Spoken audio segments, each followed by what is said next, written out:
Punic War Trilogy, Hannibal, the Alps. A snowstorm raged along the mountain path of the Alps, stinging the skin as it whirled about. Hannibal and his army were climbing the rugged mountain in a long, winding procession, like an endless serpent.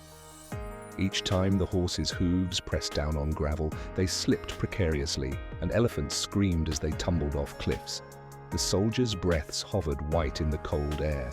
The piercing mountain wind blew, as if testing their resolve. The path is blocked. A scout who had gone ahead came running back, shouting urgently. Hannibal narrowed his eyes and looked forward. In the middle of the narrow mountain trail stood a giant boulder, as if the mountain's guardian deity were warning them to advance no further. Fatigue and fear were etched on the soldiers' faces. Some sank to their knees, clutching at the snow-covered ground. Is this the end? Someone whispered, while others simply gasped for air. "We cannot stop here." Hannibal's voice cut through them. He paused in deep thought for a moment. Then his eyes lit up. "Prepare the wine and fire." His voice echoed through the mountains. The soldiers looked at him with puzzled expressions, but no one contradicted his decision. They gathered the remaining jars of wine and poured them around the boulder. The acrid smell of the wine seeped into the cracks of the stone, spreading through the frozen air. Hannibal ordered the soldiers to set it ablaze. "The gods shall split this rock with the power of scorching flames and the icy wind." As the wine boiled in the flames, the boulder began to crack under the intense heat. Hearing the sound of the rock splitting, the soldiers felt a surge of hope. They pounded their spears and shields in unison, cheering.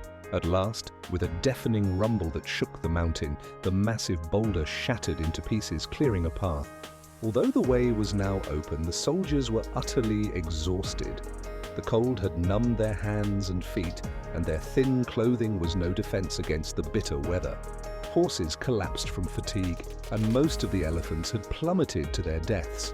The soldiers began to see hallucinations out of hunger. "If we want to survive, we can't stop here any longer. Just hold on a bit more. We're almost at the top." Hannibal encouraged them. After a long and painful journey, Hannibal and his army finally reached the summit of the Alps. There they looked down on the vast Italian plain spread out below. Hannibal addressed his soldiers in a powerful voice. "That is Italy. The moment we set foot there, it's as if we stand before the very gates of Rome. From here on, it's all downhill. We have crossed the Alps. With just one or two more battles, we shall become the masters of all Italy." His words rekindled the dying embers of resolve in the soldiers' hearts. Despite their weariness, determination and hope lit up their eyes. They continued forward, undeterred by the cold, fatigue, or hunger.